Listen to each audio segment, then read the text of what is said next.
Acho que pode continuar de onde você estava mesmo. Vamos começar de novo, que aí fica certinho, tá bom? Então a gente vai falar sobre derrame pleural, tá? A introdução é que a pleura é um folheto contínuo, tá? Formado por uma camada única de células mesoteliais que são firmemente unidas. Ela recobre os pulmões, as cisuras interlobares, essa parte onde ela recobre as cisuras interlobares é chamada de visceral, nos demais trajetos chamada de parietal, tá? O espaço entre as pleuras pleural e parietal é um espaço real, que contém alguns elementos mensuráveis em um paciente saudável, por exemplo, uma certa quantidade de líquido límpido, algumas proteínas e algumas células.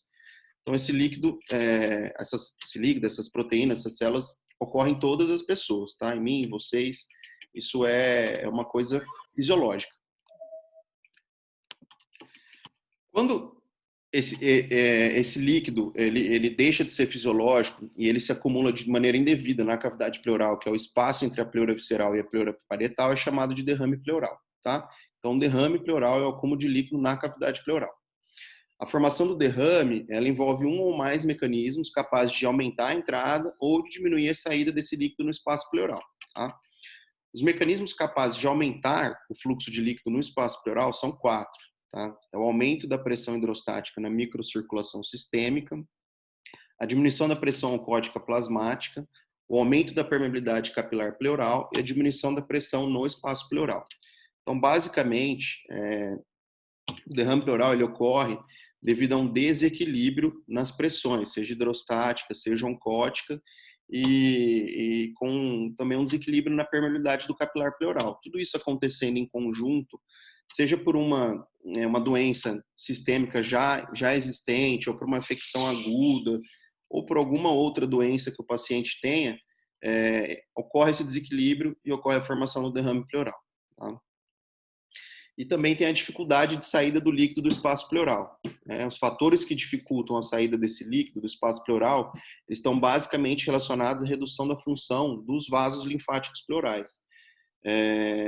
Então, a pleura ela contém, né, vasos linfáticos que fazem a drenagem dessa linfa, e quando, por algum motivo, eles reduzem a sua função, a dificuldade da saída desse líquido que normalmente fisiologicamente está lá, esse líquido começa a se acumular, você não consegue drenar ele corretamente e ocorre o derrame pleural. Tá? Existem outros mecanismos de formação do derrame, que não só esses que eu falei, como, por exemplo, a passagem de líquido da cavidade abdominal para o espaço pleural através dos pertuitos que tem na superfície do diafragma. Entre o diafragma e o pulmão tem uma vasta circulação linfática. E, às vezes, né, existem pertuitos entre o abdômen e o tórax que fazem com que extravase líquido do abdômen para o tórax, formando o derrame pleural também. Esse é um outro tipo de mecanismo capaz de formar o derrame pleural. Quem quer fazer alguma pergunta? Ver se tem alguma coisa aqui.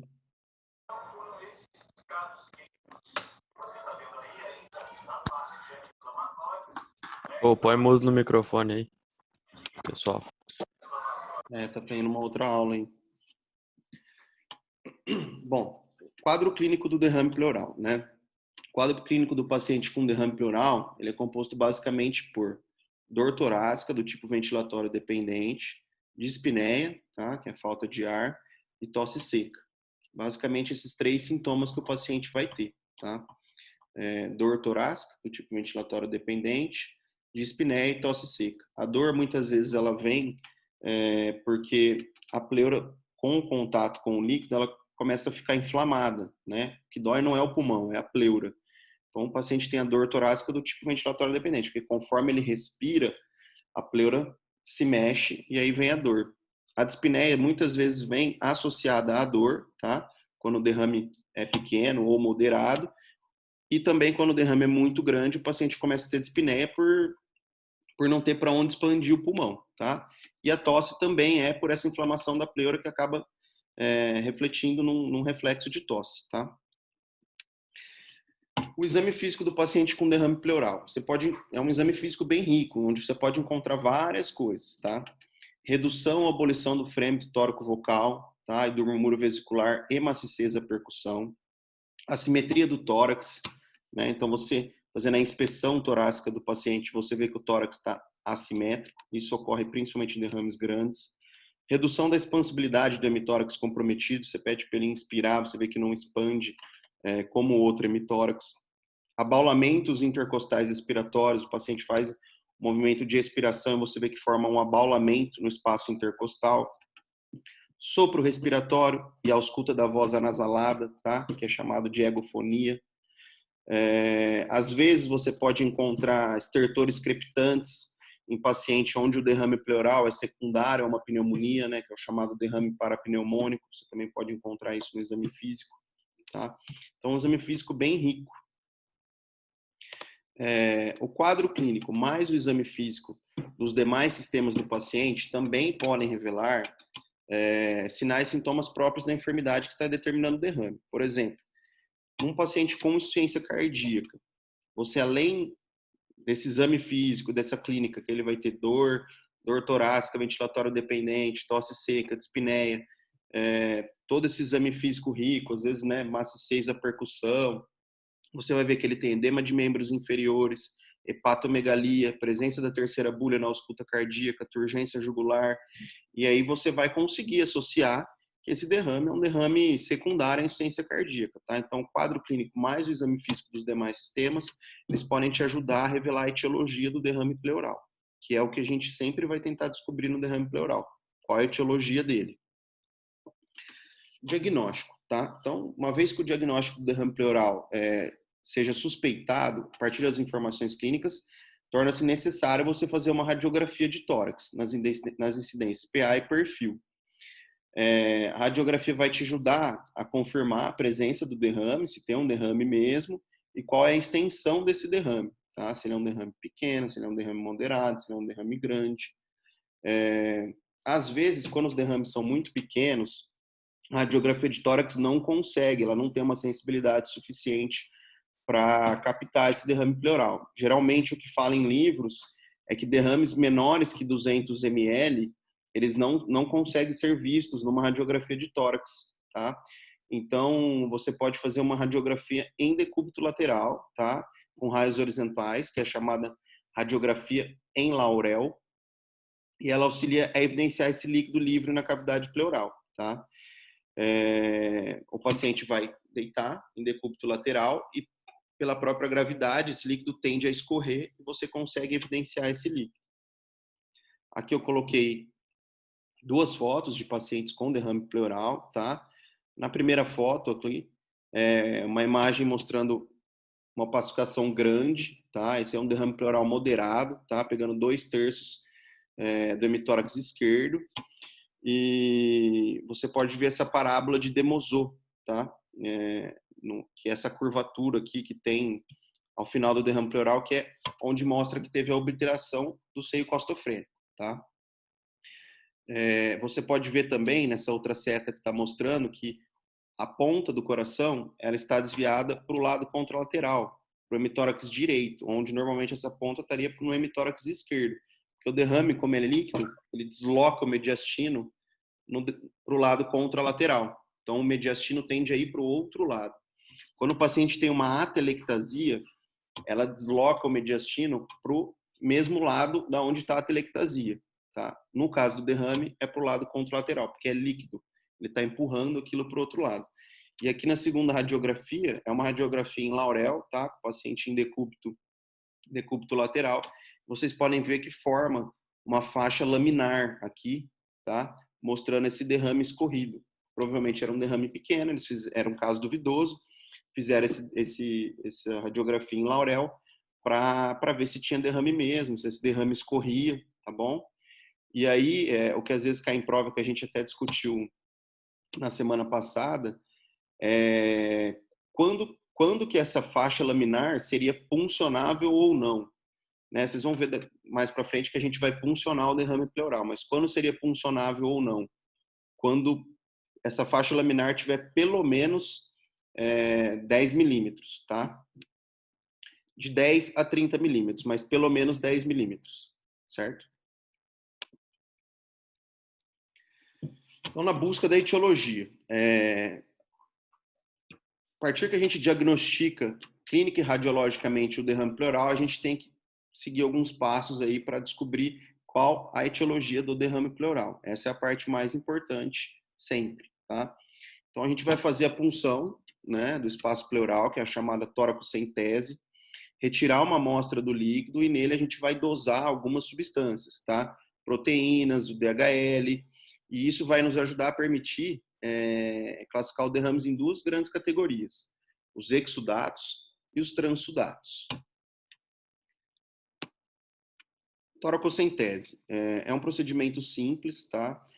Pode ser realizado por qualquer estudante de medicina, tá? Que já tenha adquirido os conceitos básicos de anatomia do aparelho respiratório, de asepsia cirúrgica, e ele pode ser tanto diagnóstico, né? E a gente coletar esses exames, essas substâncias aí no líquido, quanto terapêutico. Às vezes o paciente já tem um diagnóstico, por exemplo, já tem um diagnóstico de cirrose hepática, é um paciente que faz derrame pleural de repetição e sempre com grandes volumes, e aí você, terapeuticamente, faz uma toracocentese de alívio, apenas para retirar líquido do paciente, não mais para descobrir a etiologia. A etiologia você já sabe.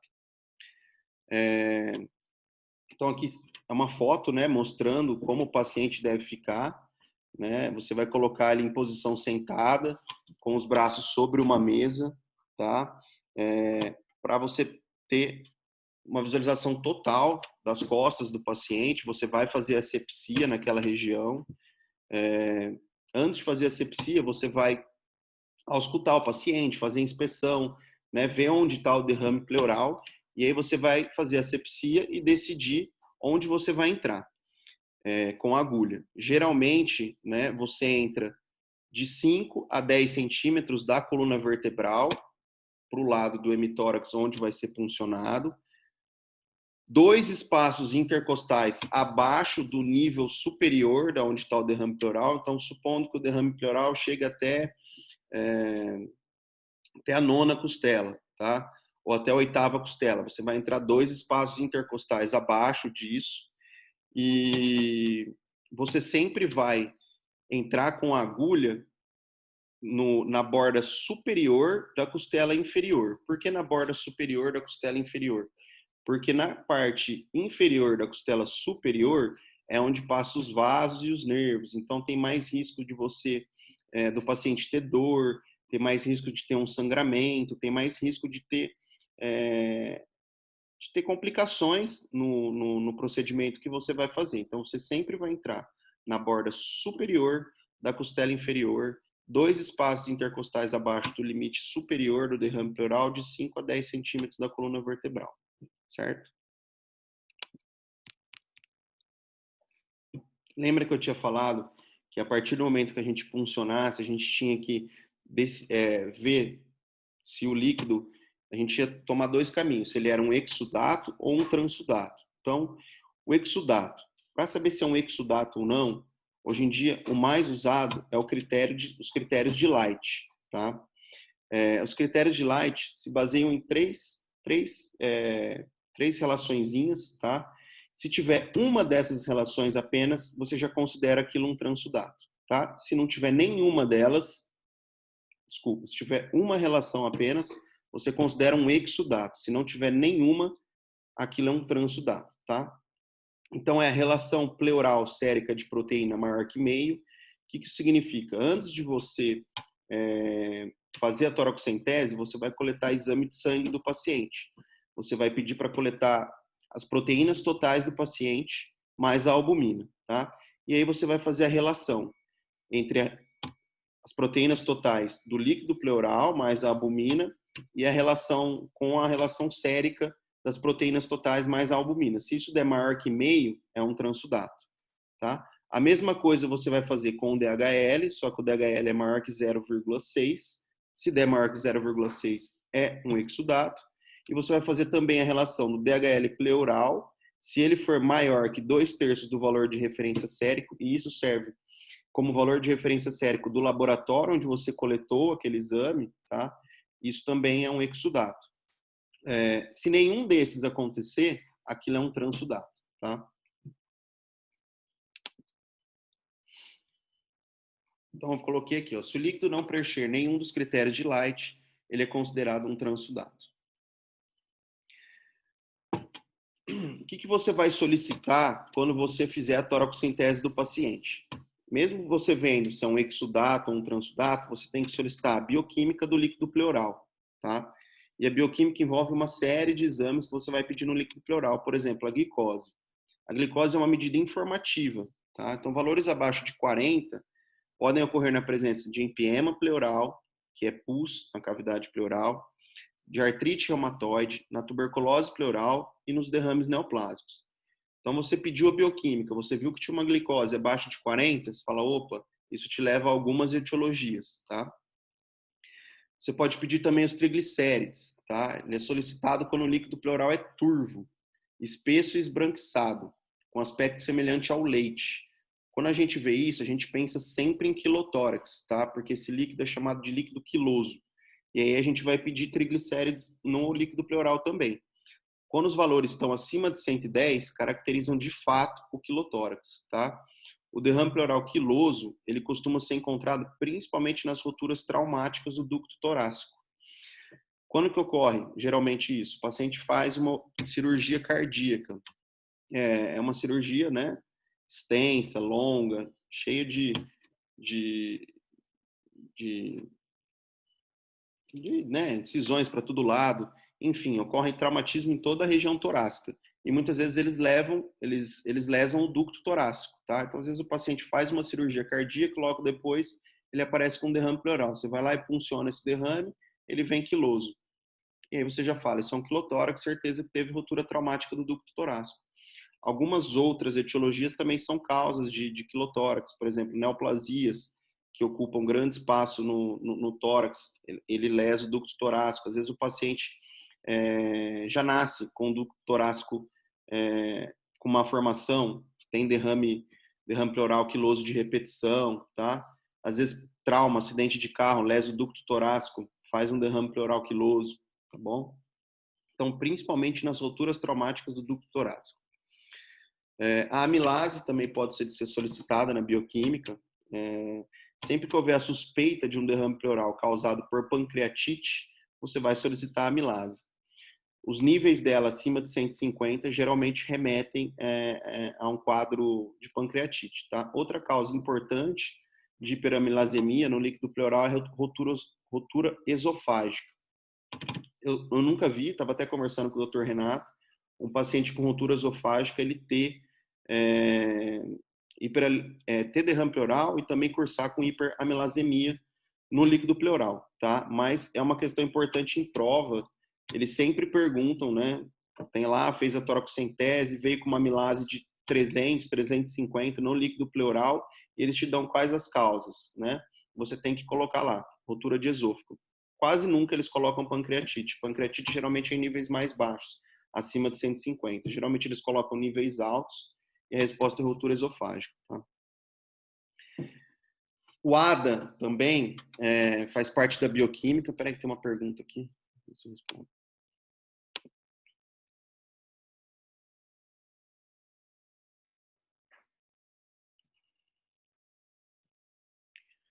Existe uma pressão oncótica pleural, sim, tá? Não sei te falar o valor exato dela, seja com derrame pleural ou não, fisiologicamente existe uma pressão oncótica pleural. Quando há um desequilíbrio entre essas pressões, tá? Entre a permeabilidade do capilar, a pressão oncótica pleural, a pressão oncótica de outros sistemas, ocorre o derrame pleural, tá? Mas fisiologicamente existe uma pressão oncótica pleural, sim. Beleza? Então, tem a adenosina deaminase, tá? Que é a ADA. A atividade da enzima, ela é uma enzima, ela pode se levar em alguns casos de derrame pleural, e a sua determinação tem sido empregada na elucidação dos derrames por tuberculose, tá? Situação em que seus valores estariam acima de 45. Geralmente, nos casos de tuberculose, a gente tem se baseado no ADA, tá? Que é um exame que tem, na maioria dos hospitais, ele tem uma sensibilidade muito boa, mas ele tem uma especificidade muito baixa. Então, é muito fácil ele vir acima de 45, mas nem sempre que ele vem acima de 45 é tuberculose. Mas como a gente tem uma limitação muito grande dos exames de rastreios, biomarcadores, né, nesse sentido da tuberculose com derrame pleural, da TB pleural, a gente costuma dar bastante valor para o ADA, tá? Um exame mais novo, que agora vem sido bastante utilizado, tá? É o interferon gama. Ele é um marcador muito sensível, tá? E ele é mais específico que o ADA para os casos de TB pleural. Está escrito que ele não é muito utilizado na rotina clínica porque ele não tem em todos os lugares. Por exemplo, aqui em Ribeirão ele não tem para ser solicitado, em Catanduva não tem para ser solicitado, são só em grandes centros, tá? É um exame muito caro, mas ele tem uma sensibilidade, uma especificidade maior que o ADA. E nas diversas séries de casos pesquisados, tá? Uma sensibilidade pro interferon gama variou entre 78% e 100%, ou seja, chegou até 100% de sensibilidade, com especificidade entre 95% e 100%. Então tem uma especificidade muito boa, tá? A do ADA é bem menor que isso, é em torno de 40%, tá? De especificidade.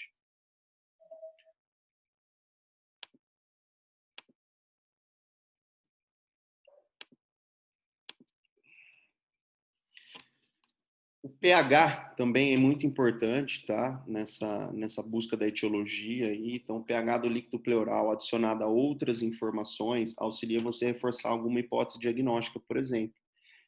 No empema pleural, o pH costuma estar abaixo de 7,2. E não sei se vocês lembram que eu falei que uma glicose abaixo de 40 nos remete a algumas etiologias. Uma delas é o empema pleural. Você tem um pH abaixo de 7,2, uma glicose abaixo de 30, tá? Então você sempre vai pensar em empema pleural.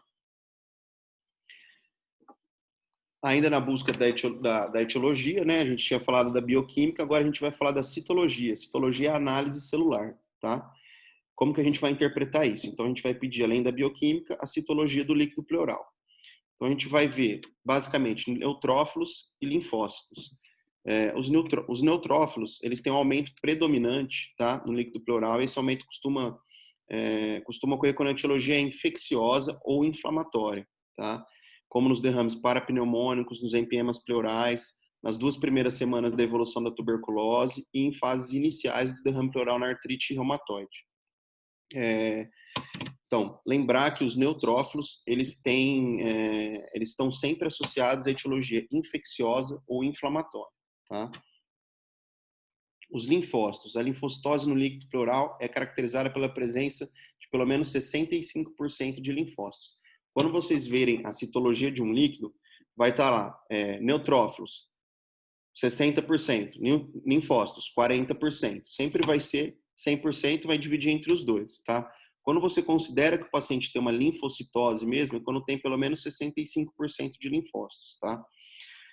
Uma linfocitose de 85% ou mais costuma estar presente na tuberculose pleural e nas neoplasias, principalmente nos linfomas e nas neoplasias brônquicas, tá?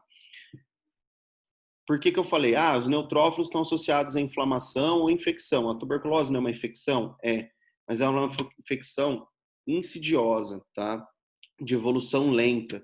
Então, nas 2 primeiras semanas, o paciente geralmente tem um derrame pleural neutrofílico, com predomínio de neutrófilos. Mas depois, o predomínio começa a ser de linfócitos e ele começa a ter uma linfocitose muito grande, que é acima de 85%, tá? Vou até falar de uma questão aqui que caiu numa prova que eu fiz, em que um paciente ele tinha, se eu não me engano, no líquido pleural um derrame pleural neutrofílico, tá? Com predomínio de linfócitos, tinha o ADA acima de 45, e todo mundo achou que não era tuberculose por causa que era predomínio de neutrófilos, mas tinha uma evolução de 1 semana, então poderia estar dentro desse parâmetro, entendeu? Tá ainda nas 2 primeiras semanas da tuberculose nas 2 primeiras semanas tem um predomínio de neutrófilos, o paciente tem um ADA acima de 45, então o tratamento você tem que pensar em tratar. Aí perguntava qual tipo de tratamento? Você vai pensar em parapneumônico, da ceftriaxona com azitromicina? Você vai pensar em tuberculose, fazer um esquema RP? E aí você escolhe o tratamento pensando em tuberculose mesmo. Mas era essa a resposta. Tá? Outra coisa que você pode ver na citologia é a presença de células neoplásicas, tá? O líquido pleural, ele torna-se um sítio de células malignas quando existe neoplasia pleural primária, que é o chamado mesotelioma. E aí você faz a pesquisa de células mesoteliais. Se houver a presença de células mesoteliais, você já pensa numa etiologia mais, assim, de neoplasia mesmo, tá? Aqui eu coloquei as causas, principais causas de derrame pleural. É uma foto, tá? Tá dividida entre as causas de exudato, de transudato, quilotórax e derrame pleural hemorrágico, tá? Então, os exudatos, normalmente, neoplasia primária ou metastática, tuberculose pleural nas fases iniciais, pneumonias bacterianas, a embolia pulmonar, pancreatite, tá? Transudato. Geralmente, transudatos são causas, podem ocorrer algumas outras causas, mas geralmente são causas que o paciente tem doença crônica. Então, a gente tem que pensar em insuficiência cardíaca, em insuficiência renal, tá? Em cirrose hepática, geralmente de causa crônica, desnutrição, tá bom? O que cursa, às vezes, com transudato, é raro, mas cursa, é a embolia pulmonar, tá? A embolia pulmonar, ela vai cursar em quase todos esses. Ela vai cursar, pode ser um exudato, pode ser um transudato, às vezes você vai funcionar, é um derrame pleural hemorrágico, tá? Então, a embolia, ela cursa em todos esses. E o quilotórax, que é geralmente associado à rotura traumática do ducto torácico, tá bom? É a principal causa. E às vezes está associado, que eu já vi, né, também a doença do sistema vascular linfático, como a linfangileomiomatose, por exemplo, que é uma doença pulmonar intersticial.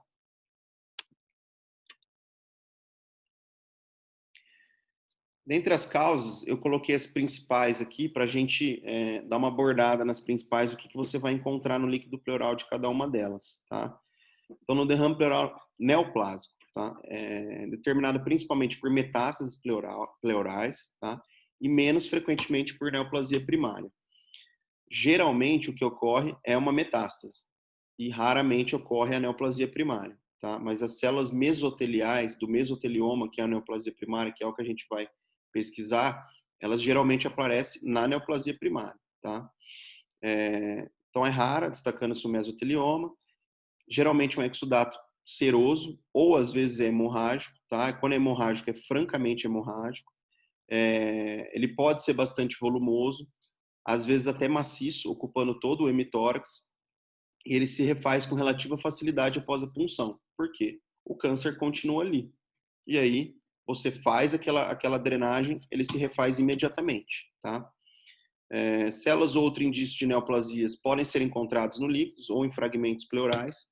Às vezes você faz análise do líquido, vem um exudato, ou às vezes vem hemorrágico. Você pede bioquímica, você não consegue ter certeza do que é. Você pede células mesoteliais, vem negativo. Você faz pesquisa para as outras coisas, vem negativo. Mas é um derrame que se refez com facilidade, e aí você suspeita que possa ser uma neoplasia, e aí você faz uma biópsia pleural. Então, quando ele fala aqui em fragmentos pleurais obtidos por biópsia, mais 60% dos casos de derrame pleural neoplásico, tá? Então, continua com o líquido pleural, você vai lá e faz uma biópsia pleural, pode ser tanto às cegas, tá? Quanto por pleuroscopia, e aí você consegue obter uma sensibilidade, uma especificidade maior para descobrir a etiologia desse derrame pleural neoplásico. O tratamento do derrame pleural neoplásico consiste basicamente na drenagem desse líquido, tá? Você faz até se esvaziar totalmente a cavidade pleural. Antigamente fazia-se muita pleurodese química, porque como o paciente faz derrame pleural de repetição, você fazia pleurodese química. O que você fazia? Você jogava um agente químico lá, como por exemplo a bleomicina, e aí você grudava uma pleura na outra, grudava a pleura parietal na pleura visceral. E quando você gruda uma pleura na outra, essa cavidade não consegue mais encher de líquido, não faz mais derrame pleural. Só que é um procedimento invasivo, um pouco cruento para o paciente e tem muita chance de dar errado. Às vezes você injeta esse agente químico lá e não gruda, ou às vezes gruda por um período curto de tempo. Então o paciente, depois de um tempo, ele refaz esse derrame pleural. Então hoje em dia tem se dado preferência mais aos catéteres de longa permanência. chama pigtail, o catéter. Não sei se já ouviram falar, porque quando ele entra dentro da cavidade torácica, ele fica como se fosse um rabinho de porco. É um catéter fino, tá? Ele é pouco invasivo, ele é muito mais efetivo e o paciente fica com esse catéter até ou ele curar ou, infelizmente, ele vir a falecer. Mas você não precisa ficar mais puncionando esse derrame pleural, porque antes da pleurodese química, o que eles faziam? Ficavam a cada 2, 3 dias indo lá e fazendo uma toracocentese de alívio no paciente. Depois houve a pleurodese e agora, hoje em dia, é o catéter de longa permanência. Tá? Espera aí que tem uma pergunta aqui. Ô, Paulo, no final eu vou falar de ultrassom, tá? Eu separei uma parte para a gente falar só de ultrassom e pleura, tá bom? Fechou, velho. Valeu. Mas sim, o ultrassom ele é muito utilizado, mas no final eu vou falar certinho, tá bom? Beleza. Mariana, na pleurodese também pode ser usado talco, tá? Não é pó, é talco. Às vezes eles usavam talco para fazer essa colagem das pleuras, tá? Mas geralmente é feito com agente líquido. Geralmente é feito com bleomicina.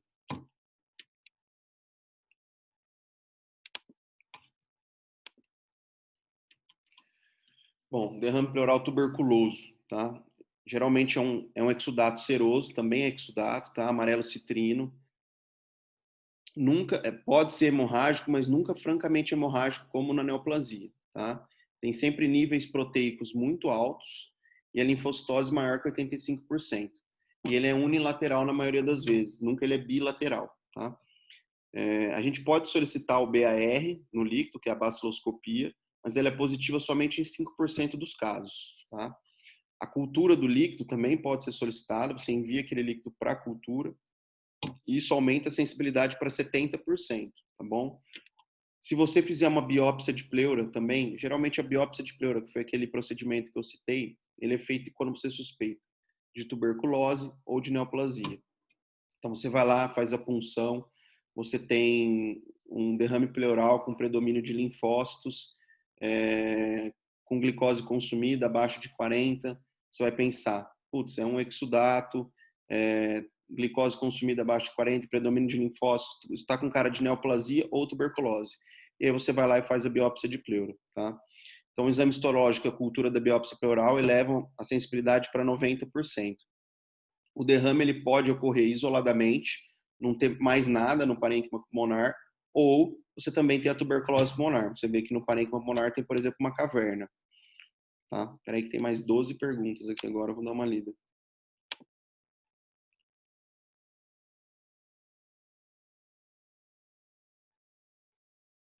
Na verdade, não eram perguntas.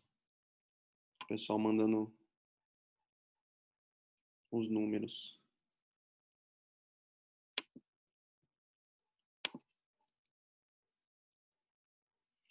Bom, tratamento do derrame pleural tuberculoso. Não necessita de esvaziamento por toracocentese, tá? A menos que seja muito volumoso. E aí torna-se necessário produzir alívio da dispneia e do desconforto, tá? Geralmente, como que você trata? Fazendo tratamento para tuberculose. Quando você faz tratamento para tuberculose, você trata esse derrame pleural.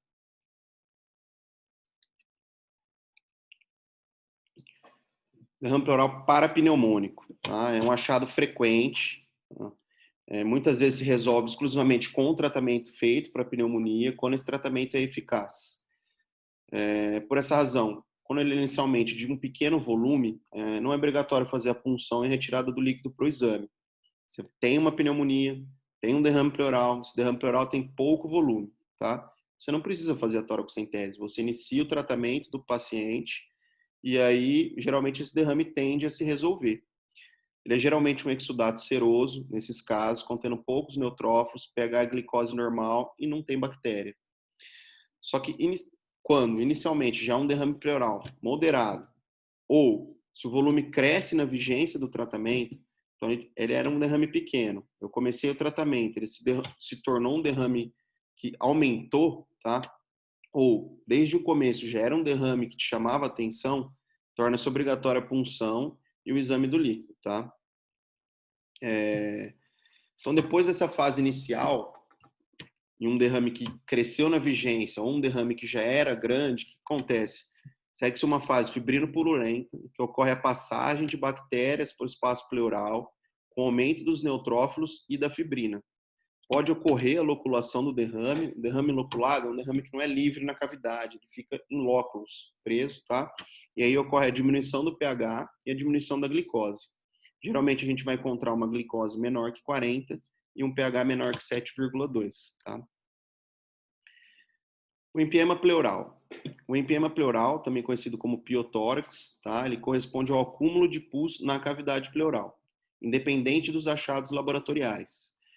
Alguns achados vão te remeter a pensar em um empiema pleural, mas que é um critério absoluto, você puncionou o paciente, fez a toracocentese, veio pus, isso é um empiema, tá? A maioria dos empiemas surge a partir de uma infecção no pulmão, de uma pneumonia, e frequentemente ele é associado com os derrames parapneumônicos. O derrame parapneumônico complicado, né? Hoje em dia existe uma divisão, tá, entre o empiema pleural e o derrame parapneumônico complicado. Complicado, geralmente,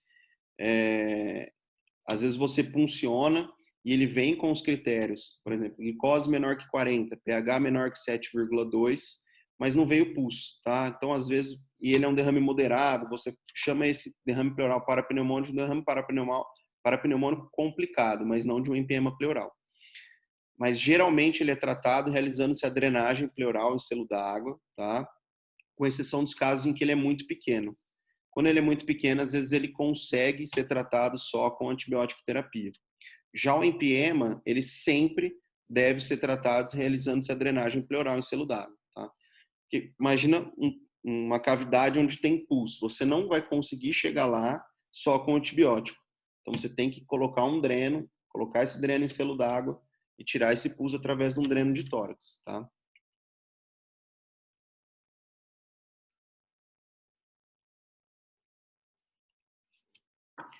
Derrame pleural na embolia pulmonar. Pode ser um exudato ou um transudato, como eu já tinha falado, pode ser hemorrágico, pode não ser hemorrágico. Na presença de infarto pulmonar, o que é o infarto pulmonar? É quando você tem uma obstrução na artéria pulmonar, aquela obstrução gerou uma isquemia no parênquima pulmonar. Aquele parênquima sofreu um infarto, gerou até uma imagem, né, de consolidação. Nesses casos, o derrame é quase sempre hemorrágico, tá? Costuma ser de pequeno ou médio volume e não necessita de um tratamento específico, tá? Você trata a embolia pulmonar e ele costuma se resolver. Além dessas causas, que são as principais causas, em 20% dos casos de derrame pleural, a gente permanece com etiologia indefinida. Eles seguem sem diagnóstico mesmo após a realização de punção e até mesmo de biópsia pleural, tá? Você fez várias punções, fez biópsia de pleura e não chegou a uma etiologia, tá? São casos que são extremamente difíceis de você descobrir de onde está vindo aquilo. Você busca etiologia, faz análise do líquido e não consegue chegar a conclusão nenhuma. Alguns parâmetros podem ser usados, alguns exames de imagem, algumas coisas úteis podem ser feitas nessa investigação, nessa etiologia que se estava indefinida, tá? Você pode fazer um raio-x de tórax e avaliar se tem lesões pulmonares, se tem lesões mediastinais. Você pode fazer uma ultrassonografia, uma tomografia, uma cintilografia, tá? Cintilografia para avaliar se tem um tromboembolismo. Você pode fazer ecocardiograma, tá? Para ver se o paciente não tem uma insuficiência cardíaca. Você pode fazer um PET, que é essa tomografia por emissão de pósitrons, né? Determinar se tem lesões neoplásicas em outros lugares. Outros exames, como a mamografia, às vezes o paciente tem um câncer de mama, mapeamento da tireoide, às vezes tem um câncer de tireoide, tá?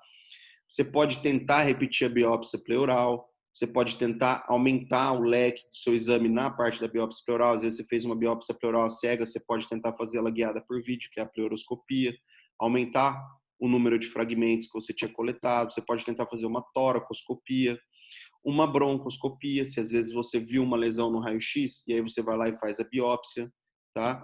Ou até fazer uma biópsia com toracotomia aberta, que seria o mais invasivo de todos, tá? Mas na busca da etiologia desse derrame pleural sempre. E aqui no final, eu coloquei um pouquinho da ultrassom em pleura, porque o ultrassom ele é muito importante, tá? Nos casos de derrame pleural, ele tem uma sensibilidade muito maior que o raio-x, tá? Para detectar o derrame pleural. Ele pode ser usado para vários procedimentos de acesso pleural que são realizados à beira-leito, incluindo a toracocentese, inserção de catéter, biópsia de aspiração por agulha de massas pleurais ou até subpleurais, tá? Nos casos de alguns derrames pleurais, onde o acesso é mais complicado, por exemplo, os derrames pleurais loculados. Às vezes você punciona o paciente e não vem nada, tá? Porque às vezes está loculado aquilo em algum local. Então você pede para o paciente fazer uma ultrassonografia antes, o ultrassom consegue determinar onde está o derrame, ele marca para você onde você vai entrar com a agulha, tá? E você consegue identificar o fluido, marcar o espaço exato onde a agulha vai entrar, e você entra lá e punciona o derrame, tá? Então, o uso da ultrassonografia nesses casos é de grande valor.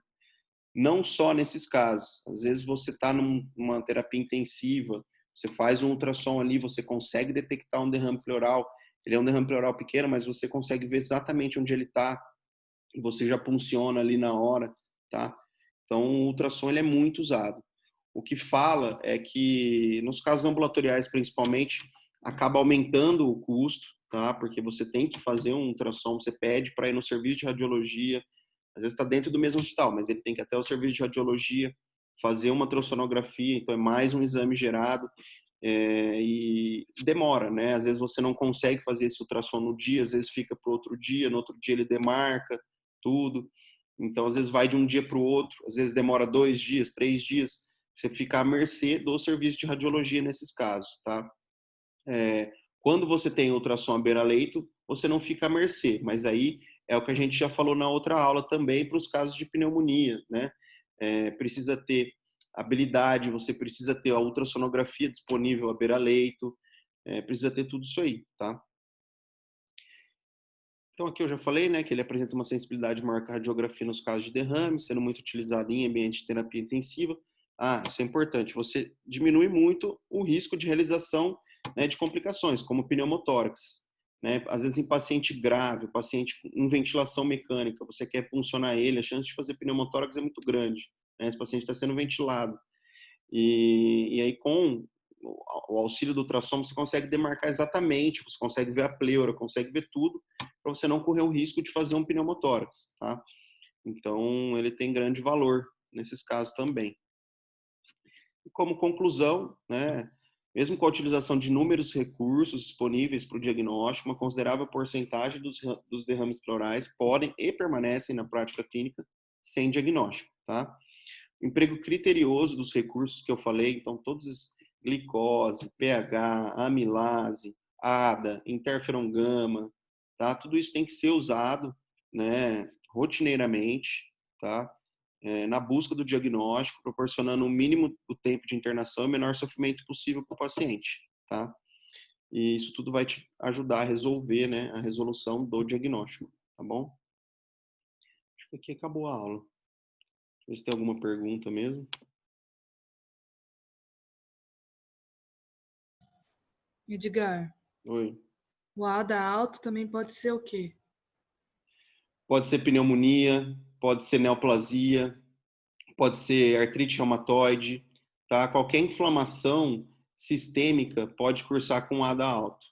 Geralmente cursa nos casos de tuberculose, mas não é incomum você ver outros casos cursando com ADA alto, principalmente pneumonia, tá? Na questão que você falou, tinha essas opções também. Como que você... Eu não entendi direito sobre a questão que você falou, que caiu na sua prova, não sei. Porque tinha linfocitose. Não, desculpa, era um derrame pleural com ADA alto, neutrofílico. Se eu não me engano, tinha emagrecimento, alguma coisa que falava a favor de tuberculose, tá? E eu só quis explicar aquilo porque geralmente sempre que a pessoa pensa em derrame pleural associado à tuberculose, ele pensa em derrame pleural linfocítico, tá? E nem sempre ele é linfocítico. Nas 2 primeiras semanas, ele é geralmente neutrofílico. Tá? E foi isso que caiu na questão. Acho que tinha emagrecimento, alguma coisa que te remetia a pensar em tuberculose, e era essa pegadinha que eles queriam fazer. Nem sempre você consegue entender o que a questão está pedindo também, né? A hora que você vai ver o gabarito, você fala, nossa, né? A explicação que eles dão, mas enfim, era por isso. Entendi, obrigado. Nada. Alguém quer fazer alguma outra pergunta? Edgar, Oi. o EPM está naquela fase serofibrinolenta, ele costuma drenar bem em selo d'água ou tem alguns casos que você precisa de abordagem mais agressiva? Então, ele costuma drenar bem em selo d'água, mas às vezes você vai ficar com um resquício daquilo que a gente chama de uma carapaça pleural, né? E às vezes você precisa depois fazer uma toracoscopia para tirar aquele resto daquela carapaça pleural, tá? Não sei se é isso que você perguntou. Sim, sim. Ele drena bem, você desinfecta o tórax, tá? Todo aquele pus livre, que era o que estava infectando o paciente, ele é tirado, é drenado, tá? Geralmente é com sucesso. Mas depois o paciente permanece na pleura, assim, com uma carapaça, né? E aí você precisa fazer uma toracoscopia para limpar aquilo de vez e tirar aquilo lá. Beleza, obrigado. Imagina. Alguém quer perguntar mais alguma coisa?